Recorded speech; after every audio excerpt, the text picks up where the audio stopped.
probably going to cover more than just the family. We could probably take a whole hour on just the family, but we don't have that much time. But when I first started this, I just was basically told, talk about the early settlers on the barrier islands. So, you know, that covers a big territory. Some of this is going to be covered. I think we're going to have one of the Hall's family members. They're going to do a program, and of course, the manager of the island is going to do a program on San Jose Island. But first of all, I thought we would start out just talking about, how many know how many barrier islands we have along the Texas coast? Anybody know? There's how many, Phil? 5 or 6. 5. There's at least 5, and some of them are maybe peninsula. But you have, you have going south, you have Padre Island, Mustang Island, San Jose Island, Matagorda Island, and then you have Galveston Island. So those are mainly the 5. Now that's about 350 miles of shoreline. And I've always wondered why we're more or less in the middle of that span of the islands, and why we had so much traffic in and out of here in early times. And I'm going back to the days of early settlement in here when we had all the missions that were in. And if you look at the middle Texas coast, the pass over near Port Aransas called Aransas Pass is pretty much in the center of that whole span. So it's quite apparent that bringing the ship traffic in would want to come in there, and then to get further back into the interior, if you go through Aransas Bay and Coconut Bay and back in Mission Bay, well, you're almost to Refugio, and they were trying to get supplies and different things into those missions. So quite naturally, we were an important part of history. Now, Matagorda Island is, and just some general facts of that before we talk about the settlers, is approximately 38 miles long, and it averages probably 1.5 miles in width. And it covers over 47,000 acres. So it's a relatively large island. And it's owned primarily by either the state or the federal government or the National Wildlife Refuge. They have most of that property. The north end of Matagorda Island is bounded by Pascagoula, which was another natural cut coming in out of the Gulf, and the south end is Cedar Bayou. And Cedar Bayou is a natural cut, although it silts in from time to time. And anyone that lived on the barrier island, and this is what really struck me. Of course, my family, I had 3 parts of my family lived on a combination of San Jose and Matagorda Island, going back to pre-1845.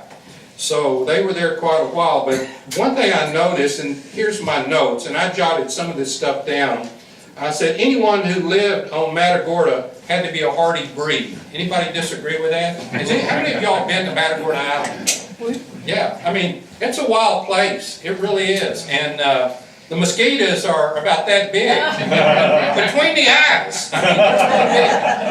And in fact, I went over there when we did that, when they did that space service launch, Matagorda Island, went over there and did some ground control surveying for that launch site.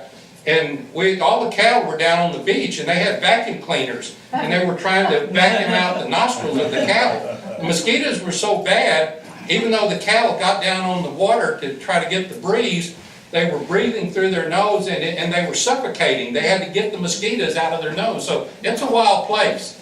So anybody who lived out there had to be a hardy breed. They had to be willing to withstand hurricanes, droughts, blizzards, and critters. Now, the critters are the snakes, the alligators, the mosquitoes, and if there is a book called Matagorda, and it's a naturalist guide, and it'll tell you, McAllister and his wife lived out there for 2 or 3 years, and they'll tell you all about the critters out there. But what the hardy breed could not overcome, what do you think they could not overcome? Because they lived out there and they overcame a lot of obstacles. What they couldn't overcome, and I'm not an anarchist, so don't get me wrong, they couldn't overcome the greed, the power, and the privilege of certain people in the U.S. government. And I hope when the Hall's family comes and does their presentation, I know that's still a hot button item with them. Men without honor are more dangerous than anything nature can throw at you. And that's the situation we had. And we're going to hear about this. Matagorda is a Spanish term meaning thick brush. And it's, that's probably a good name for it. Early on, it was the homeland of the Aransas. And what I found out about the Aransas is that was their winter hunting ground. They would come to the islands because in the summertime the mosquitoes were so bad they couldn't even live out there. So they came during the winter months, and they would the oysters and the fish, and that's what they would live on. Much like Matagorda, this is just a general history. Much like Matagorda, San Jose is a natural barrier island, and it's got Cedar Bayou on the north side, and then it's got Aransas Pass on the south side. And it's separated from Aransas Pass, separates San Jose and Mustang Island. San Jose is a little bit shorter. It's approximately 21 miles long, and it varies in width up to about 5 miles in places. San Jose is still privately owned by the Bass family, who still run a cattle operation. And the manager is going to probably talk about a lot of that. But I want to do a little short spot on the Sid Richardson Foundation, because this really touched my heart, being grown up here, and I've been through lots of hurricanes, I've seen lots of damage, but our total park system, our Little League fields and everything were devastated. And the Sid Richardson Foundation provided a lot of the money, if not all of the money, to rebuild those parks. So when you go out to the park and you see those nice fields and all the concession stands and everything, that was built primarily by them. And so if you ever see any of those people, thank them for what they've done for Rockford. And they have Rockford Fulton area. They've always supported our area. So I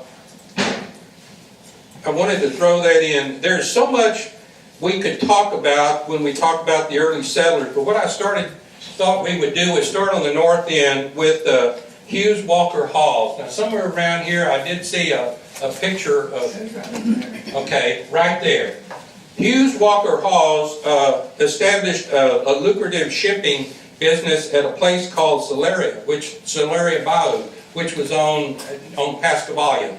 And I guess moving freight in, normal freight would come from like New Orleans to Galveston, come down to Celeria and go on lighter ships, flat bottom boats, and then they would go back in the bay. So that was a major point, and he came to that area. I did have a date on this, early settlers. I'm trying to get, it was early on. It was in the 1830s, I believe. And I was trying to highlight, 1839 is whenever he came. And their story is one of the worst cases of land grab in U.S. history. And this is what was so unusual. In July 14th in 1940, he was just served with papers, and he was told that he had 10 days to get all of his cattle, everything he had off the island, or the cattle would be shot. And so he had 10 days to remove all of his stuff from 19,000 acres of land is what he was served papers. No hearing, and this was beginning of the war. Now, all of them, patriotism's there, but the agreement was that after it was no longer needed for that purpose, they would get it back. They still haven't got it back today. They were paid, I'm thinking it was $7.50 an acre is what they were paid for the land. I hope the Halls family makes that straight. But anyway, and then there was another family in 1852. William Little was on the steamer Independence that was trying to come on its maiden voyage to Indianola, because that was a major port. A lot of supplies were brought in through Pascagoula to Indianola. They would put them on ox carts and they would take it into the missions and on further inland. And they tried to navigate the pass without a bark pilot on board. And just like if you watch the program on that they did last week, and I'm trying to his name Pratt. Whenever Rick did his program, he was talking about how the pass migrated south up to as much as 200 feet a year. They constantly had to sound the pass to bring the boats in. Well, anyway, the Independence tried to navigate the pass, and it went aground and sank. And a young man by the name of William Little arrived in the area. And then he lured his nephew, John Little, to Texas, and both William and John Little prospered. And by 1870, on Matagorda Island, I mean, they were pretty wealthy people. They had property valued over $6,000. They had 170 horses, 500 head of cattle, and 15,000 sheep. So they had a pretty good operation. They had, in total, about 7,396 acres of land on the north end of Matagorda Island. They also had their land seized by the government in 1940, and they were given 10 days to get everything off. And then we come to the Hill family. William Andrew Hill left Denmark in the early 1800s and arrived in Celeria in 1848. And he established a ranch, and he became a bar pilot. And now this isn't a drinking bar pilot, this is the bar that crossed the bar coming in from the Gulf. And he guided ships through Pascagoula, and he lived on Matagorda Island until the Civil War. And his house, the Union forces came in and commandeered his house, and before they left, they promptly burned it to the ground. Well, he went back out and rebuilt his house, and then in 1875, a hurricane hit Indianola and Matagorda. And Captain Hill, his wife, 2 daughters, and a son were drowned. They kept going up higher up and it was like a 3-story house. It was a pretty nice wooden frame house, and they were swept away. They found their bodies down on Padre Island. So that's how severe it was. My guess would be, you know, the storm came in and washed them, but when the backside of the storm swept them back across the island, out into the Gulf, and then the currents took them all the way down. But he still had 2 sons. He had William Jr. and James, and they continued the operation on the island. And we said that you had to be a hardy bunch. Well, his son William Jr.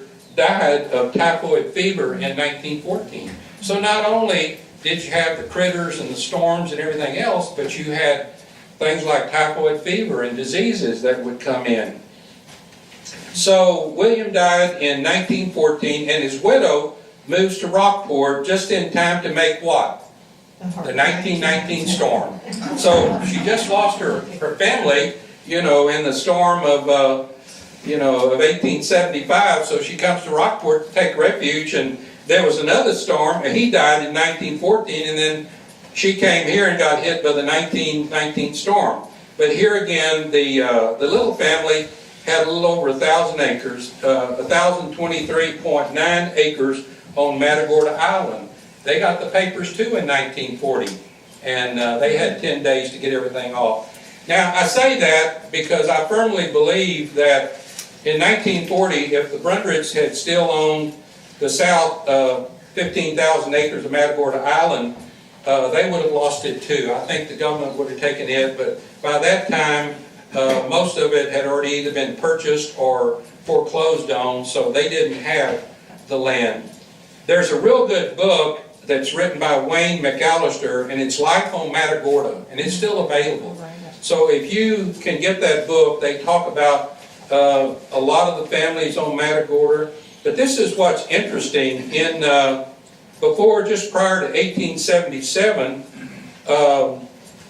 there were taxes on William Little, had roughly 11,000 acres, and he wasn't aware or he didn't take care of business, but he owed $27.26 annual tax bill. You're shaking your head like you've heard this before. You probably, you what? So terrible that kind of money would affect somebody's life. Right. Anyway, he had failed to pay that in taxes on 11,000 acres. So it was foreclosed on by a guy named Henry Lewis. Well, Henry Lewis sold the south 9 miles of Matagorda Island, which would be roughly, I think, 14,636 acres, the south acres of Matagorda Island. They sold it to John McOskery Brundrett in June 1877. Now this is The fellow on the right with the whiskers is John McOskery Brundrett, which was my great-great-grandfather.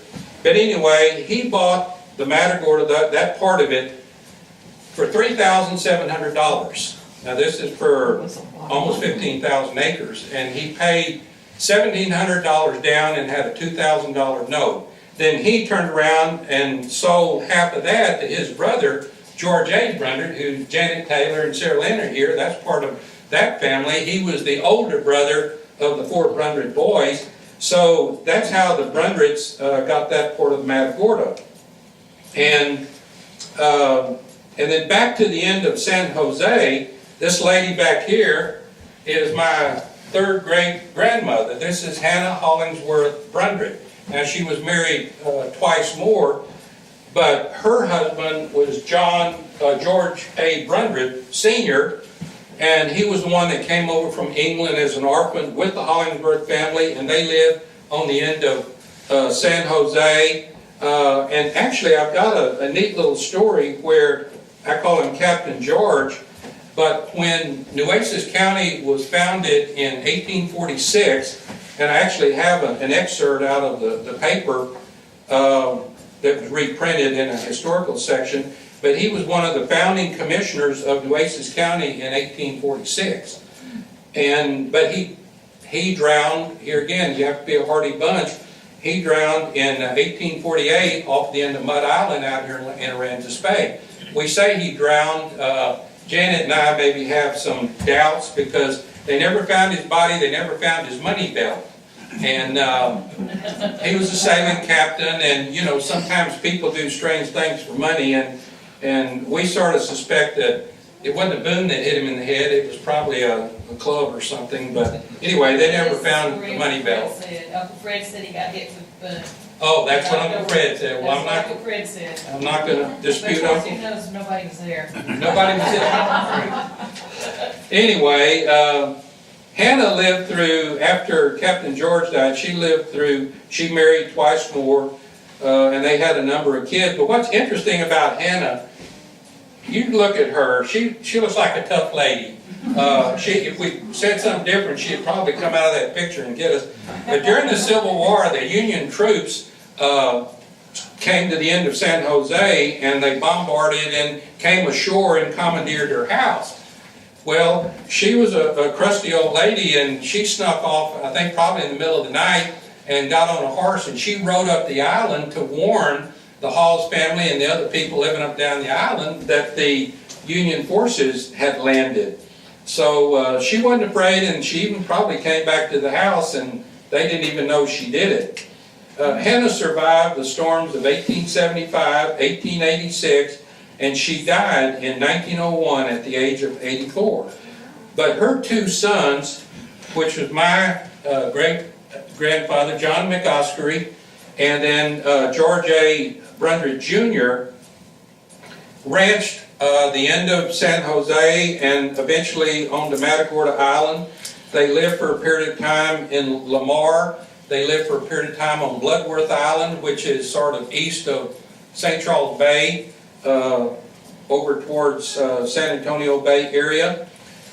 But in the dark days of the Depression in 1932, the Brundretts claimed to Matagorda Island was about to end, and in November 1933, Texas oil man Clint Murchison bought an undivided 1/8 interest in roughly 5,000 acres. And by 1941, he owned more than 8,000 acres. Now, I really think that Clint Murchison was in the oil business, and I think that he was hoping to discover oil out there, but I think also he wanted to have an island kingdom, and he pretty much put it together. He teamed up, he had a business partner, Toddley Wynn, and they owned American Liberty Oil Company, and by 1943, by the flip of a coin, they were dividing their ownership in a lot of their assets. Well, Toddley Wynn got 11,502 acres of Matagorda Island, and the Star Brand Cattle Company and that operation began. When Toddley Wynn decided I guess no one else in his family wanted the island and he was going to sell it. He ended up selling it to the Nature Conservancy for that roughly 11,502 acres, and he got $13 million for that property. A lot of it's marshlands and so forth, but in a way I'm glad because it keeps it in its natural state. It will never be developed. The way the Halls family lost theirs, I wish they're still fighting the battle to try to get their land back, because the agreement was that when it was no longer needed for military purposes, they could buy it back at the same concession, which would be 7,000 an acre. But the Tolly Wynn got quite a bit more than that, 13 million for his acreage. Another part of my family, I'm going to talk about the Smith-Stevenson family, which that's an interesting story in itself. The Stevenson family, spelled S-T-E-P-H-E-N-S-O-N. Frank Stevenson, the article about the lighthouse keeper, there's a picture of him, I think, over there, but either for the lighthouse keeper or assistant lighthouse keeper. Oh yeah, you can read about him, but he had the longest tenure in the lighthouse system whenever he retired, and he was the lighthouse keeper of the Aransas Light over there on Harbor Island.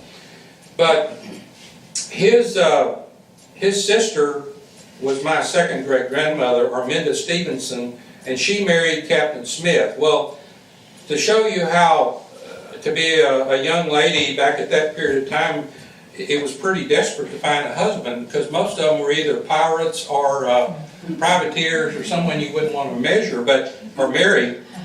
But she did, she was married. Frances Mackenzie Smith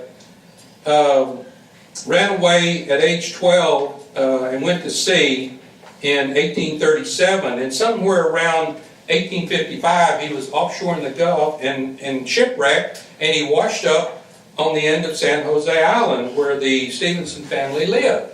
And they found his body. A lot of times after there was a storm, they would go comb the beach to look for things that they could salvage, and they found Francis M. Smith laying on the beach. They thought he was dead. They drug him back to their house and brought him back to life.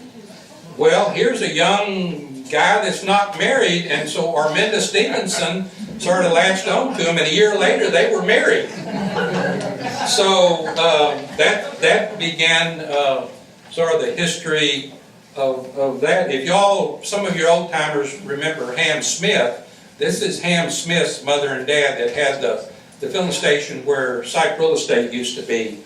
But anyway, they found Francis M. Smith and Arminda and him got married.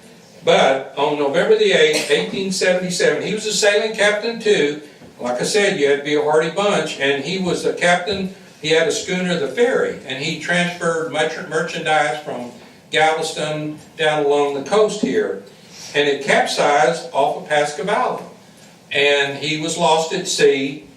And if you read the Mercer log, they talk about, they had a report. One of the deckhands washed ashore and said that the boat capsized, and, they didn't know where Captain Smith was. So anyway, Arminda Stevenson became widowed at that point. And in 1878, she moved into Rockport, and the property that I live on, where my house is, and next to my office, she purchased that property in 1878. So the Smith family has lived, Smith Brundrett has lived there continually since 1878. And that's, I hope, my granddaughter and daughter-in-law, and maybe my son could be here somewhere. But anyway, I hope they continue that heritage. I got to tell you a quick story about Grace Darling. Has anybody ever heard the story of Grace Darling? D-O-R-L-I-N-G. During the Civil War, I'm going to sort of read what the article said. In November 1863, when the first ships bearing Union troops arrived off Aransas Pass, there was only a handful of Confederate soldiers on Mustang Island and none on San Jose Island. Most of the inhabitants just would flee when they knew the troops were coming. So it was discovered that to escape the Union forces, no one knew the narrowing, twisting channel around Harbor Island, Catfish Bend, and Redfish Bay to Corpus. So the Confederate soldiers were stranded there. And a 14-year-old girl spoke up and said, I know the canal, I know the channel, I know how to get through there. I've lived out here all my life. And she piloted the boat safely to Corpus Christi. But she was so embarrassed for what she had done, she gave her name as Grace Darling. And she just made it up because she considered it very unmaidenly to be on a boat full of soldiers in a wartime situation.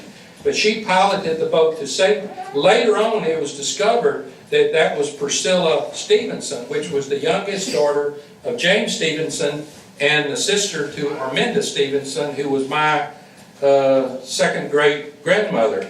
She ended up later marrying Captain Henry Hawley, Hawley, and he was another captain during that period of time. But that's a story about Priscilla Darling.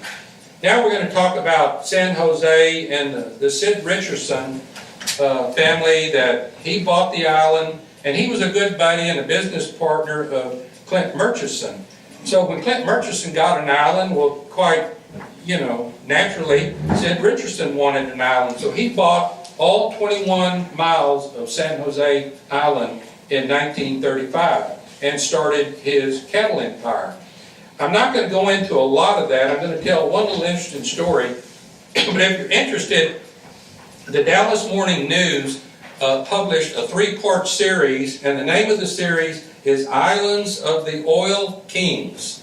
And it's on the internet, you can download it, you can print it. It's very interesting. It gives the complete 3-part history of Matagorda and San Jose Islands, and the Murchisons and the Richardson family, and then of course the Basses now have the island.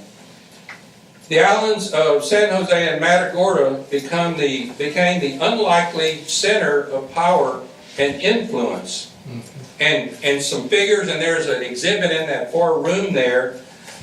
We had visitors out there. President Roosevelt, FDR, visited out there, Dwight Eisenhower, Lyndon B. Johnson, and because of the oil business and the dealings in the war and all the dealings with the government, those two men, the Richardsons and of course Murchisons and Tollywin, they became quite wealthy, and a lot of things that took place on the island, we didn't know about it here on the mainland, particularly like when FDR came. They didn't put a bulletin out and say FDR's over there. But one interesting story that I just couldn't help but chuckle, on one visit, Sid Richardson was trying to figure out how to get FDR, and FDR was in a wheelchair. So he's trying to figure out how to get FDR off of this low-sitting boat down in the water on his wheelchair, and they're trying to get him up on the land.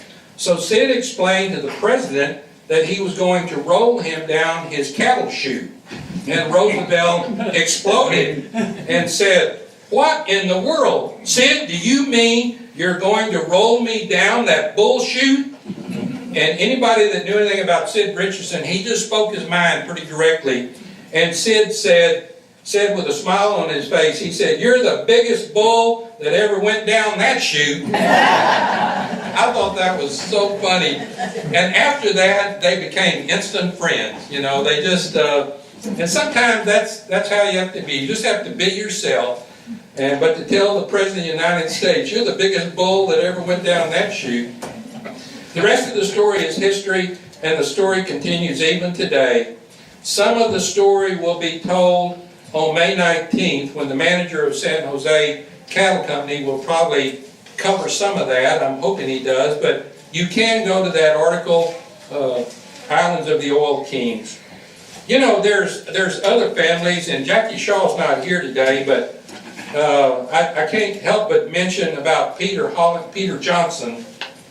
Peter Johnson came down and established, he was a Dane, he was from Denmark, and there at Celeria again, he established a shipping and receiving business and a sailing captain, but he also ran a stagecoach line that would run down the barrier island, down Matagorda and San Jose. He had ferries at Aransas at the pass, and he had ferries there at Cedar Bayou, and so he could bring people, and they would. One place I read where the stagecoaches went down the Gulf Beach, but another place I read where it went down the bay side of the island. I would think that the Gulf side would be a lot smoother, but I don't have any way of knowing. But anyway, he had the stagecoach line, and they carried, they probably made 3 trips a week up and down the island. They would carry mail, they would carry express, and anything else that had to be shipped up and down the island. And in 1862, Captain Peter Johnson's family decided to abandon their home at San Jose. Well, what happened in 1862? Civil War. Civil War. So he had to abandon that, and there were such other towns along here. There was Aransas City. I think they even moved to that for a period of time. There is a listing, which I think is interesting, of some of the families. These are early settlers on San Jose. The Ballou family was one of the early. The Benson family, of course, Captain Bloodworth married one of the Brundrett girls. There were 4 Brundrett boys, and there were 3 Brundrett girls. Somewhere in my notes I had that. But anyway, one of them married a Bloodworth, and that's where Bloodworth Island came from. And there's also listings, some of the first villages on San Jose. It was called Aransas, and then later it was called St. Joseph was the name of the town. And there I have one cousin that has a deed to some property on San Jose in that settlement. And he asked me to survey it for him, and he had his deed, and I said, well, first of all, you have to get permission from the Bass family for that to happen, and I doubt if they're going to give it to you, and then you're going to have to get a helicopter because you're not going to be able to cross their property to get to it. You're going to have to come in by air, so I think you're wasting your money paying taxes on it. But as far as I know, he's still paying taxes.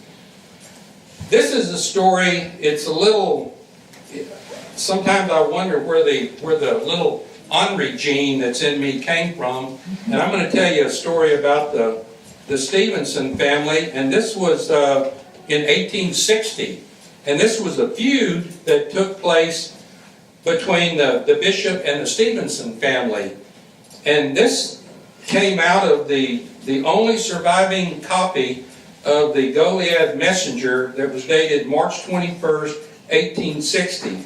Now, really at that time, where this took place was probably in Refugio County, but they actually tried the case in San Patricio County, and then it was later declared that that wasn't the proper venue.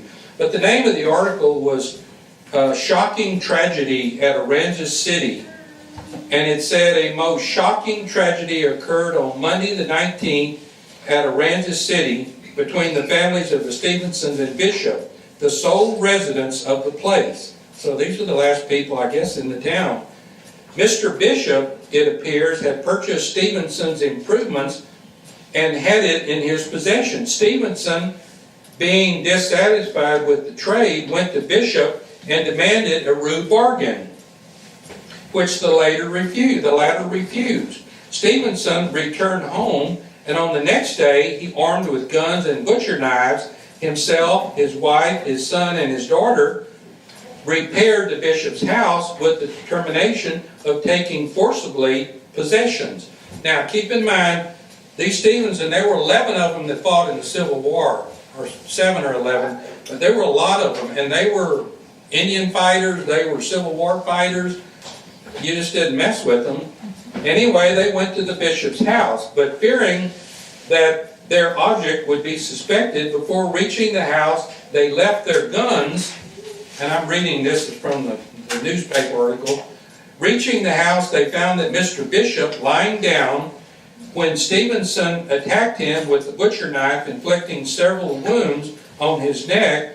In the meantime, Stevenson's wife and daughter had pounced upon old Miss Bishop with their knives and would have soon finished her had not young Bishop came to the rescue. Happening to have a pistol in his hand, he knocked both women down and thus saved the life of his mother. By the time Stevenson had left, old Mr. Bishop was thought for dead, but Bishop rose up, seized a hatchet, and struck out one of Stevenson's eyes with a hatchet.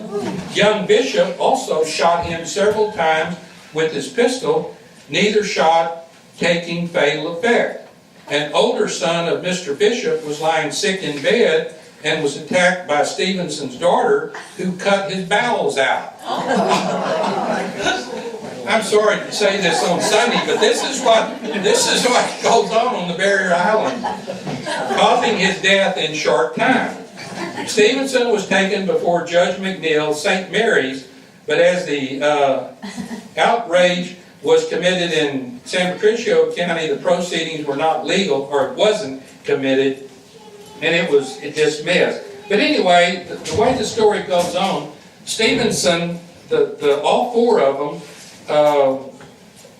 Lydia Stevenson, James Stevenson, and their two kids, Mary and George, were all arrested and ultimately convicted, and Lydia Stevenson and James were sent to Huntsville. Well, back then, when you got put in prison, the county you came from had to pay the cost of it. So we have the records of where they had to pay to be incarcerated. Now, Lydia got out. She was 43 years old, and James was 46. She was pregnant, and she got out. Sam Houston pardoned her she was only in there about 2 months. And Sam Houston pardoned her. And you say, well, why would Sam Houston pardon her? Well, James Stevenson had fought with Sam Houston at the Battle of San Jacinto. So he knew Sam Houston, and he was part of the regiment that took Santa Ana back across the Rio Grande. So they had contact, and in our family stuff, we have the correspondence that was sent to Sam Houston and so forth. James Stevenson ended up serving 5.5 years, and he was pardoned by Governor Hamilton. Now, the reason he was pardoned, they did a retrial, and they went back to the crime scene. And the only thing that the Stevenson had were knives and a hatchet. But the Bishop family had mini musket pistols. So, and they fired at the Stevensons. The battle wouldn't have started had they not fired at them. And the way the story goes, when the Stevensons were approaching the house, they fired at them with the mini, so that started the battle. So it was self-defense. So that's why, but they had to prove all this up. But that's an interesting story. And as part of this petitioning to get, we have the correspondence, and even Alfred Marmaduke Hobby played a role in this thing too, of getting, I mean, this went to the top level, but we had letters signed. But one of them, I was telling you that the Stevenson, Liddy was pregnant, and the reason they let her off, and there's a letter in here that said that basically it was hard enough to live in that period of time without a child being born in prison, and so they felt compassion for her, so they released her. And someplace we have a letter that he had written stating that he didn't want to see that baby be born in Huntsville. So that's another interesting story of the Stevenson family. One of the brothers of Arminda Stevenson was, I mentioned, the lighthouse keeper, and he also, after the Civil War, he acquired an old Civil War barracks and moved it over to the site of what's now the Tarpon Inn. So if you go over in Port Aransas and you look at the historical mark in front of the Tarpon Inn, it tells the story of Frank Stevenson and the Tarpon Inn and how that came about. There were a lot more stories. There was a lot that took place about that period of time. If you, I think the Mercer log, part of it is available now. The Port Aransas Historical Society published a book on part of it. And the Mercer log was a day-by-day history of events that took place around Matagorda, and San Jose Island in the past, because the Mercer family were war captains, and every day they had to go out and sound the pass. And they would mark it so the ships could come in. And they would always give the climate conditions, what the tide was running, and the wind and so forth. But they would also talk about what ships went in and out, who died, who got married, what kind of parties they had. And they did have parties. It wasn't all a boring life fighting the alligators and the mosquitoes. They did get together, and the Mercer log has some great stories. They would have dances and parties. Families would get together. They would cook something, roast a pig, and someone would bring the fiddle, and they would stay up all night having a party. And but there weren't a lot of people in that area. Of the 4 Brundrett boys, as I mentioned, there was John McOstry, there was George A., but there was also a Jed Brundrett. Well, the Jed Brundrett family settled mostly around Port Aransas. So when you go to Port Aransas, you see the Brundrett School, Brundrett Pier, Brundrett Subdivision, Brundrett Street. That's part of the Jed Brundrett family. Jed and Ansel Brundrett. Ansel was Jed Brundrett's son. And then the George and John Brundrett actually lived on, they didn't live very long, or probably not at all, on the Matagorda, because they lived on Blackjack. And think about this, can you imagine a supply of fresh water? Right to this day, as far as I know, the ranch house over in San Jose, other than their drinking water, which they probably haul, but right on the ford dunes, they have about a cluster of about 5 or 6 windmills that are real shallow, just below the ford dunes, in between the ford dunes. And the fresh water, when it rains or the dew or whatever, will filter down through the sand, which cleans the water, and it'll stay cooled on top of the saltwater strata that's below it. So they put those well points, they're real shallow, some of them are just a matter of 12 feet or so deep, into that fresh water, and the windmills pump, and they raise that water to a manifold, and it collects into a pipe, and it gravities all the way down from the far dunes, all the way down to the ranch house, and they put it in a big tank. And then from there they use that for showers and toilets and things like that. But just living on the barrier islands just to have fresh water, it's a tough thing. A lot of them used cisterns. They would collect rainwater and store the water, because you couldn't put a water well down there and get fresh water. I've pretty much used, it's 46 minutes. I maybe haven't talked totally that long. There's so much more I could say. I often use this, it's like being a mosquito in a nudist colony. There's so many interesting things you can touch on. But we don't have time to do that. But you can go on the internet and you can Google Matagorda, San Jose Island, some of these names, and things will pop up that you could read for hours. I've got a bunch of stuff that I've just brought, and I will be around just a little bit to answer questions or talk about any of this, or correct me if I said something wrong. I'm sorry about the gory battle, but I think that's the reality of the people that lived there at that time. And I had a closing here. It's just a real short deal, which I said,